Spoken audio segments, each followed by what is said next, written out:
Hola compañeros, hoy vamos a hablar de el sistema columna dorsal lemenisco medial.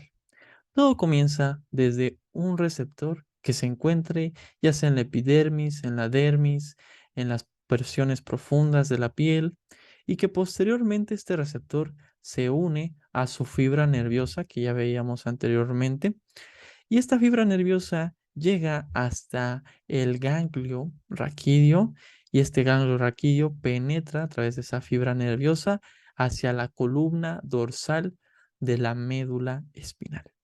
Aquí se divide en dos ramas esta fibra nerviosa. Una rama media que asciende sin hacerle caso, mucho caso a la columna, pero otra que es la rama lateral que va a tener conexiones con neuronas locales y aquí estas neuronas locales, posteriormente a esta sinapsis, van tanto a generar fibras que asciendan hacia el encéfalo, reflejos locales directos de la médula espinal y va a originar también fascículos, fascículos que se ven más adelante en esto, como son el fascículo espinocervical, espinocerebeloso dorsal, ventral, fascículo de Lissauer o el espinotalámico anterolateral. Pero siguiendo con la rama media, que es la que asciende finalmente, esta rama media va a ascender tanto de las partes inferiores del cuerpo como de las superiores. Va a ascender por toda esta médula espinal, por la columna dorsal, hasta la parte inferior del bulbo raquídeo. Y aquí es un punto importante, ya que en esta zona las fibras nerviosas hacen sinapsis en los núcleos cuneiforme y el núcleo grácil. Los núcleos son el conjunto de neuronas, así que finalmente hacen sinapsis con otras neuronas. Y posteriormente estas neuronas lanzan sus fibras hacia adelante y hacen una decusación o un entrecruzamiento, si ustedes se dan cuenta, hacia adelante, hacia el lemenisco medial, que es esta zona que ustedes pueden ver acá, que es una zona más ventral. Posteriormente, ascienden y siguen ascendiendo sus fibras. Si ustedes se dan cuenta, hemos cambiado de neuronas. Ya no son las mismas neuronas que venían de la médula espinal. Por lo tanto, estas neuronas se llaman neuronas de segundo orden. Entonces, las neuronas de primer orden serían las que provenían de la médula espinal.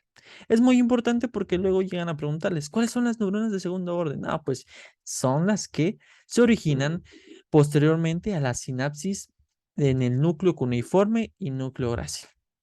Una vez estas fibras nerviosas siguen adelante, siguen ascendiendo, bulborraquídeo, protuberancia, mesencéfalo, todo por el menisco medial, llegando hasta el complejo ventrobasal del tálamo. Aquí vuelven a hacer sinapsis estas fibras nerviosas con las últimas neuronas, que obviamente son las neuronas de tercer orden. Estas neuronas de tercer orden finalizarán sus fibras nerviosas en la corteza, específicamente en la circunvolución poscentral, en el área sensitiva somática primaria y secundaria. Algo interesante o tres características importantes a ver de todo este sistema antes de pasar a la circunvolución poscentral y a la corteza. El primero es que por esta decusación que ustedes ven acá, las zonas sensitivas que son recibidas de la mano derecha y del pie izquierdo finalizan en el hemisferio izquierdo. Así que si mi hemisferio izquierdo se ve afectado, las zonas sensitivas que estarán afectadas serán las del otro lado o las contralaterales, es decir, las de las zonas derechas, al lado derecho. Otra de las cosas importantes es que las fibras nerviosas que provienen de las extremidades inferiores, a nivel de todo el sistema que les acabo de explicar, finalizan en la corteza más medial. Aquí les pongo o les señalo o remarco la vía que toman las fibras nerviosas de las extremidades inferiores y vean cómo terminan en una parte más medial de la corteza en contra de las partes o de las extremidades superiores que terminan en una parte más lateral de esta corteza. Y el tercer punto es que este sistema de columna dorsal de menisco medial también recibe fibras nerviosas del nervio trigémino. Y ahora sí, llegamos hasta la corteza somatosensitiva después de todo ese trayecto ya explicado. Para saber dónde está la corteza somatosensitiva, es importante saber que para su estudio, el cerebro o la corteza en general se divide en las áreas famosísimas de Brodmann.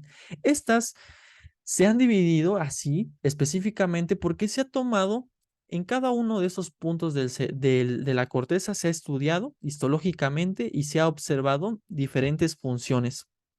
Y obviamente se ha dividido al cerebro en varios puntos.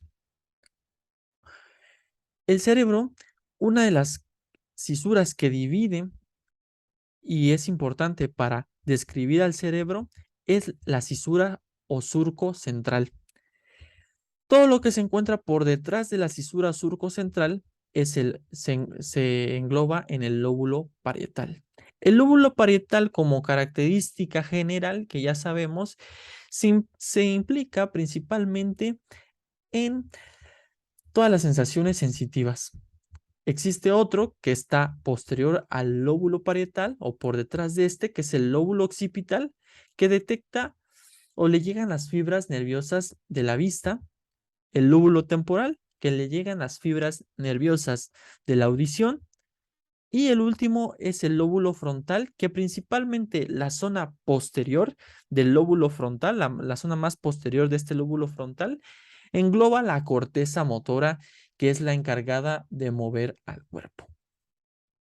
Entonces, una vez determinado todas estas zonas, es importante saber que la parte anterior del lóbulo parietal, es decir, esta zona de aquí, ahí es donde se encuentra la corteza somatosensitiva. Y la corteza somatosensitiva, que es a donde llegan todas las fibras nerviosas sensitivas o del sistema de columna dorsal de menisco medial, se divide en dos. Una área somatosensitiva primaria que engloba al área 3, 1 y 2 de Brodmann, y el área somatosensitiva secundaria que engloba al área 40 de Brodmann. ¿Por qué se dividen? Bueno, principalmente porque les llegan diferentes fibras de diferentes puntos del cuerpo. Por ejemplo, el área somatosensitiva primaria, que es la más importante, le llegan fibras sensitivas desde los muslos, el tórax, el cuello, el hombro, las manos, los dedos de las manos, la lengua, la región intraabdominal. En cambio, la área somatosensitiva secundaria les llegan fibras de la cara, del brazo y de la pierna. Nuevamente, el área somatosensitiva primaria es la más importante. De hecho, si no funcionara el área somatosensitiva primaria, el área somatosensitiva secundaria no funcionaría. Además de que se ha estudiado más esta área somatosensitiva primaria. Si hacemos un corte coronal en el área somatosensitiva primaria, podemos ver que la corteza se acomoda de diferentes maneras. Vean que en cada zona de la corteza, ¿sí? En cada zona de estas corteza, podemos observar que llegan las fibras específicas de ciertas partes específicas del cuerpo. Por ejemplo, vemos que hay grandes cantidades de zonas abarcando a los labios, al labio inferior, a los dientes, a la lengua, posteriormente a los ojos, la nariz, etcétera, etcétera. Pero hay una área de la corteza sensitiva muy pequeña, a diferencia de la que les llega, por ejemplo, a los labios. Es muy pequeña a la cual se encuentra en la pierna o en el pie. Y esto se da principalmente porque a mayor tamaño de región de corteza abarcado, es porque hay un mayor número de receptores periféricos específicos en esa zona. Es decir, que hay mayores receptores periféricos en los labios que en los dedos de los pies. Por eso es que la corteza tiende a tener que abarcar más región de corteza para las fibras que llegan desde los labios, en cambio de los dedos de los pies. Otra de las cosas que también volvemos a recalcar es que las partes inferiores del cuerpo llegan más, sus fibras nerviosas llegan a la corteza medial y que las que provienen de las extremidades superiores empiezan a llegar a la corteza más lateral. Pero no se queda solamente en zonas a las cuales llegan estas fibras, sino que existen capas de corteza somatosensitiva. La corteza somatosensitiva se divide en 6 capas a nivel histológico, vamos a llamarlo así. Son 6 capas y cada una de estas tiene funciones específicas. Las 4 funciones más destacables o a estudiar la primera es que algo importantísimo es que la capa 4 de la corteza somatosensitiva es donde van a llegar esas fibras del sistema columna dorsal de menisco medial. Ahí van a llegar. Ustedes pensarían que van a llegar desde abajo, desde las zonas más profundas, que son las 5 y las 6, pero no, eso es mentira. Llegan en la capa 4 de esta corteza somatosensitiva y desde aquí empiezan a distribuirse hacia zonas más superficiales de la corteza o más profundas. El siguiente punto es que las corteza superficiales como la capa 1 y 2 van a recibir señales muy difusas de centros inferiores, como ya lo habíamos visto, y que el tercer punto es que la corteza 3 sirve principalmente para que conecten o se conecten a través del cuerpo calloso, se conecten los dos hemisferios, si es que se llegan a estimular neuronas que existan en la capa 3 de la corteza somatosensitiva.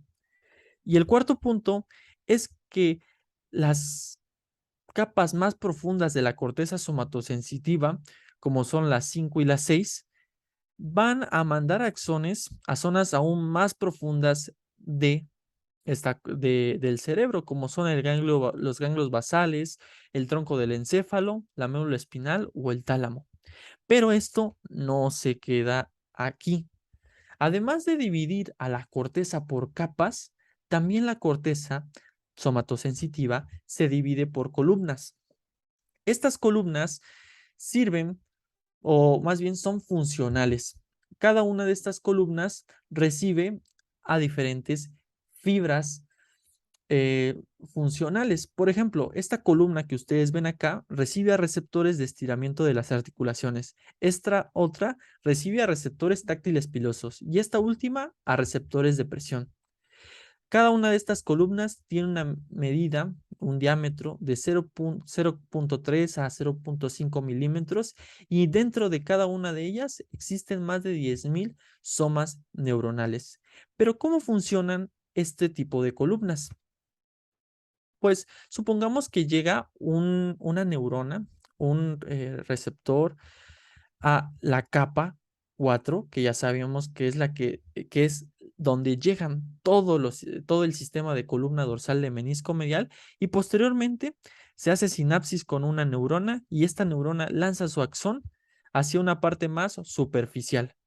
Y desde esta zona, supongamos que este corte que ustedes pueden ver acá de esta capa, de esta zona de capas, está ubicado en la circunvolución poscentral en el área 3A de Brougham. Entonces, si llega aquí este axón lanzado por este receptor tendinoso que viene desde el receptor tendinoso de desde alguna zona del cuerpo, ¿sí? Llega hasta esta capa, a la capa 3. Posteriormente, esta neurona puede hacer sinapsis con zonas más anteriores a esta circunvolución poscentral y las zonas más anteriores a la circunvolución poscentral, pasando la cisura central, es la corteza motora. Entonces, esta corteza motora puede, o bueno, más bien esta circunvolución postcentral o las neuronas que se encuentran en esta zona pueden hacer sinapsis ya directamente con la corteza motora, hacer sinapsis con neuronas motoras y generar posteriormente señales motoras, a lo mejor de contracción. Y es así como se van intercalando y generando tanto una acción sensitiva en la cual se detecta el estímulo y posteriormente yo tomo acción para generar, por ejemplo, una señal motora. Pero si nos vamos más posterior a la circunvolución postcentral, obviamente vamos a tener una gran gama de áreas sensitivas, porque todavía tenemos, vean, partes de la área 3 de Bowman, el 1 o el 2. Entonces, si nos vamos más hacia atrás de esta área, vamos a ver que los receptores se van haciendo más complejos hablando sensitivamente. Vemos que si nos vamos más hacia atrás, ahora los receptores que llegan a esta corteza son receptores cutáneos de adaptación lenta. Y si nos vamos más hacia atrás de esta corteza puede recibir receptores de presión profunda. Y si nos vamos aún más hacia atrás, ya casi a terminar el área somatosensitiva, vemos que el 6% de esta zona detecta estímulos que se desplazan sobre la piel en una dirección particular. Finalmente, a lo que podemos observar es que si es que las partes más posteriores del área somatosensitiva o entre más se va haciendo más posterior, las áreas somatosensitivas se van haciendo más especializadas en recibir em, estímulos sensitivos más específicos. De hecho, posteriormente a la área somatosensitiva 1 y 2, se encuentra un área que se llama área de asociación somatosensitiva, que va a incluir a varias fibras nerviosas que más adelante vamos a explicar. Pero finalmente, ¿cuáles son las funciones del área somatosensitiva 1? Ya vimos cuáles son los receptores o las zonas en las cuales detecta o recibe sensaciones, esta área somatosensitiva 1. Pero ¿cuáles son sus funciones? Las funciones principales son 5. Si nosotros generáramos una resección bilateral, es decir, de las dos zonas del área somatosensitiva primaria, tanto del hemisferio izquierdo como del hemisferio derecho, podríamos ver que si nosotros quitáramos esa área somatosensitiva, nosotros seríamos incapaces de localizar diversas sensaciones de forma diferenciada. Es decir, que si yo pongo un clavo en mi mano izquierda, yo no sabría a ciencia cierta si es una forma roma o un pico el clavo que estoy teniendo en el lado izquierdo, en el lado de la mano. Aún así, yo puedo detectar un poco que el clavo está en mi mano porque hay ciertas fibras sensitivas que se encuentran en el tronco del encéfalo, en el tálamo y en las porciones de la corteza que llegan a detectar estas sensaciones. El segundo punto es que si yo quito el área somatosensitiva primaria, yo voy a ser incapaz de valorar el grado de presión. Es decir, que si a mí yo me pongo acostado y me ponen encima un plátano y después me ponen a un chango, yo no voy a saber cuál de estos dos tiene una presión mayor en mi cuerpo. Y siguiendo con esto, yo tampoco voy a poder valorar el peso de estos dos. Yo no voy a saber que el chango va a pesar más y que el plátano pesa menos, por ejemplo. El cuarto punto es que también voy a perder la capacidad de valorar la configuración de los objetos, cómo están formados específicamente. Y esto se llama asterognosia. Es decir, que si yo, por ejemplo, pongo la punta de un clavo y la punta roma unas tijeras, yo no voy a diferenciar que este es romo, perdón, que este es romo y que esta es una punta afilada del clavo.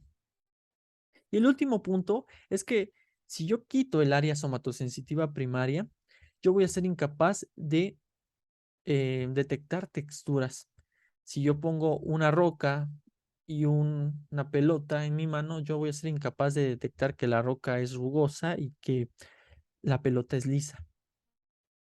Pero supongamos que mi, supongamos que el clavo está caliente, está muy, muy caliente al rojo vivo y yo lo pongo en mi mano izquierda. Yo sí voy a poder detectar la temperatura de este objeto, del clavo, y también voy a poder detectar el dolor. Esto se debe porque obviamente el sistema de columna dorsal de menisco medial detecta la sensibilidad, ¿sí? Pero no se encarga de detectar el dolor o la temperatura.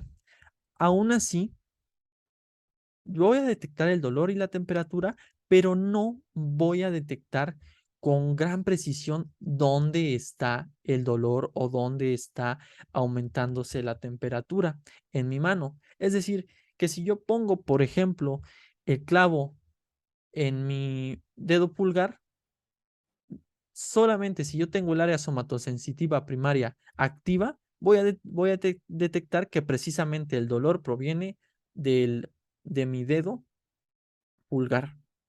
Pero si yo no tengo activa esa área somatosensitiva, yo solamente voy a detectar que está sucediendo algo de dolor y de temperatura aumentada en mi mano izquierda. Por eso es que el área somatosensitiva primaria y las fibras del dolor y la temperatura deben de estar en común acuerdo para poder detectar específicamente el dolor y la temperatura. Hablando del área de asociación somatosensitiva que les hablaba anteriormente, esta se encuentra en el área 5 y 7 de Bowman y es específica para recibir principalmente diversos estímulos sensitivos que provienen de la corteza visual, de la corteza auditiva, de otras zonas del tálamo, del núcleo ventrobasal del tálamo y de áreas somatosensitivas primarias y secundarias. Y todo esto para generar un objeto complejo o una sensación sensitiva, una sensación compleja. Es decir, que si yo tomo un balón, por ejemplo aquí de voleibol, yo tengo una sensación compleja porque yo estoy viendo a través de la corteza visual, estoy a lo mejor si lo boto, estoy teniendo un estímulo auditivo y además lo estoy tocando por el área somatosensitiva y por otras zonas del tálamo. Estoy teniendo una sensación completa y tan compleja de que esto efectivamente es un balón de voleibol. Pero ¿qué pasa si nosotros o si se elimina el área de asociación somatosensitiva de un lado del cerebro? Si solamente se elimina de un lado del cerebro, la otra parte, porque recordemos que es contralateral todas las sensaciones que sentimos, entonces la parte del otro lado no voy a poder sentir y no voy a poder detectar, esto sabes qué, esto es un chango o esto es un plátano, yo no voy a poder detectar la sensación y cómo se siente estas zonas. Finalmente, esto, al no detectar la capacidad de reconocer objetos y de formas complejas como las que ustedes pueden ver aquí, se le llama amorfosíntesis. Y es tanto esta patología de este amorfosíntesis que tampoco voy a poder detectar que tengo esta zona de aquí. Es decir, tampoco las partes de mi cuerpo, tampoco voy a detectar que tengo una mano izquierda, por ejemplo, hablando si está afectado este lado, si esta es la parte izquierda, yo no voy a detectar que tengo esta zona de aquí del cuerpo y por lo tanto también mis funciones motoras no van a ser efectivas en este lado de aquí del cuerpo. Por último, el sistema de columna dorsal de menisco medial utiliza un circuito neuronal como todos los sistemas. El circuito neuronal de la columna dorsal de menisco medial utiliza un circuito neuronal divergente amplificado, es decir, que desde un receptor de la piel, este receptor a través de sus fibras nerviosas hace sinapsis con otras neuronas y posteriormente estas neuronas se van divergiendo, se van diversificando, haciendo sinapsis con neuronas aún más y más y más, generando así que desde un impulso o desde una fibra nerviosa se haya estimulado diferentes fibras nerviosas. Pero ¿cómo es que funciona este circuito neuronal ya aplicado? Bueno, nuevamente, si generamos un estímulo, por ejemplo, con un clavo en la piel, el impulso, si es un impulso débil, la descarga por segundo que recibe este circuito neuronal va a ser débil y solamente las partes internas o las partes mediales de este circuito son las que se van a estimular con mayor proporción. Pero si yo a este estímulo lo hago un estímulo moderado, vean que obviamente las partes internas o las partes más mediales se genera aún más ese estímulo, pero otras neuronas externas o laterales se van a estimular. Y así sucesivamente, si hay un estímulo aún más grande o intenso como tal, voy a generar descargas por segundo en la parte interna, ¿sí? Mayores y también voy a estimular a neuronas más laterales. Pero, ¿cómo el cuerpo distingue entre dos puntos o dos estímulos? Bueno, aquí dibujaremos otra fibra o otro circuito neuronal del sistema columna dorsal lemnisco medial. Vean primeramente que los dos empatan o los dos empatan con algunos de estos. Esto lo vamos a explicar más adelante, pero vean al final de cuentas que llegan a un mismo punto, a la corteza. Entonces, si nosotros estimulamos a esta fibra nerviosa, la estimulamos, vean que va a generar lo mismo, va a generar un estímulo intenso y se genera un valle, si ustedes se dan cuenta. Este valle que se genera entre el estímulo A y el estímulo B, que fueron proporcionados por dos clavos diferentes, ese valle que se formó en el cerebro se detecta como decir, ah, ok, entonces este es un estímulo y este otro es otro estímulo. Por lo tanto, yo distingo entre dos puntos de la piel. Distingo que en mi piel están teniendo efecto dos clavos diferentes en dos puntos diferentes. Algo importante a notar de esto es que en las yemas de los dedos yo puedo poner un clavo de otro a 1 a 2 milímetros y yo voy a detectar esos dos clavos o esa distinción entre los dos clavos.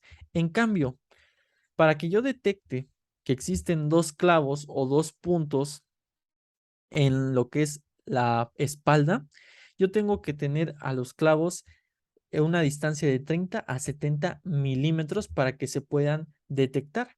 Y esto se da principalmente porque la cantidad que existen en las yemas de los dedos de receptores táctiles es mayor que la que existe en la espalda. Por lo tanto, puedo detectar distintos puntos más específicos por tener receptores mayores en las manos. A todo esto, el circuito neuronal, es todas las vías sensitivas, tienen también señales inhibitorias laterales. ¿Y qué quiere decir eso? Pues básicamente es que las partes mediales del sistema o del circuito neuronal son excitatorias, pero las más laterales tienden a ser inhibitorias. Es decir, estas zonas de aquí y vamos a suponer que estas zonas de aquí son más laterales. Las únicas excitatorias van a ser estas zonas de aquí. Por lo tanto, estas de aquí que provienen de la fibra A y estas de aquí que provienen de la fibra B o del estímulo B se inhiben y esto hace que la descarga por segundo o el esquema cambie totalmente y que me dé un contraste aún más específico o un valle más contrastado para que el cerebro detecte que tanto A y B son completamente diferentes o los estímulos son completamente diferentes. Finalmente, o en conclusión, el estímulo por inhibición lateral genera o incrementa el contraste entre los dos patrones percibidos de A y B. Por último, hay que saber que el sistema de columna dorsal de menisco medial detecta sensaciones repetitivas que pueden ser de 1 a 400.000 por segundo, o quiere decir 2.5 milisegundos, y que la sensibilidad vibratoria que puede detectar es de 700 ciclos por segundo. Y bueno, eso sería todo, compañeros, por el día de hoy. Muchas gracias por ver y nos vemos hasta la próxima. Bye.